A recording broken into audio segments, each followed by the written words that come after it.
I'm here at the pool with my kids today, so I thought it was a good opportunity to talk about the sun, everyone's favorite topic in the summer.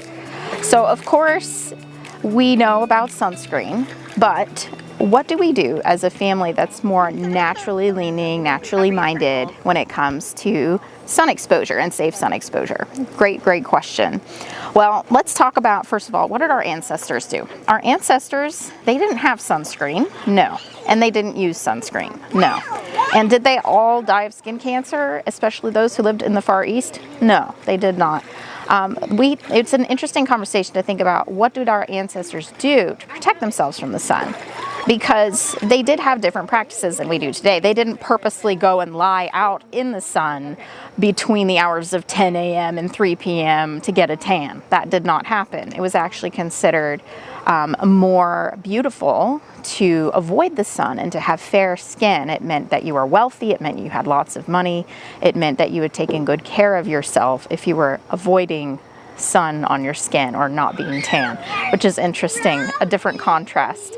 But of course, the majority of the population was spending a lot of time in the sun. The poor people or the farmers, the people really building civilization from the bottom up were the ones outdoors every day, all day. So what did they do? They didn't use sunscreen. They wore clothing, right? They wore long sleeves and many times turbans or hats or some kind of thing to shade their face as they were working in the fields. And then when we got into the modern age, people started wearing less and less clothing. Of course, we saw way more issues with skin cancer, sunburn, sun damage. And that's when you have the advent of sunscreen and sunscreen creams come into play, right? This is lab-made ingredients that are supposed to help protect your skin in the same way that wearing clothing would, but without the clothing. So it's definitely a convenience of modernity for sure to think about sunscreen as being a way to still be out in the sun, but not technically be being out in the sun. But is it really that simple? Does sunscreen really protect your skin? Really? Well, from the research that I've looked at, unfortunately, it's not that black and white.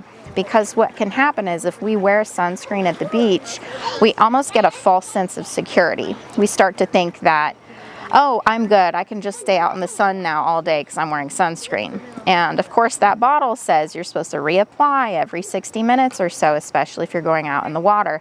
Most people don't do that, or if they do, they don't really get an even layer applied, or it doesn't absorb all the way because they go in the water again. And so, in fact, you get still people with sun damage, still people getting sunburn, kids miserable on vacation. So there must be a better solution. Well, for our family, when my husband and I first got married, we were both raised in a conventional way, using sunscreen, going to the beach, spending all day out in the sun, and we always got sunburned, and it was horrible. But as we started reading about ancestral skincare and ancestral living, we came to some different conclusions. So with our family, here's what we do. We have two redheads, so especially red-haired children are more fair-skinned and more sensitive to the sun. So we are very much aware of the potential for problems and of skin cancer. We want to protect them from that. So we have decided that the best way to protect our kids' skin is to have them wear long-sleeve swimsuits, especially if they're going to be out in the sun for a long period of time. So my little people have long-sleeve swimsuits for the beach, and then they wear hats if they're going to be playing in the sand. And then if we're at home at the pool, we just simply keep a practice of not being in the pool between the hours of like 11 to 2, which are the highest hours of sun during the day. It's the most damaging rays of sunlight.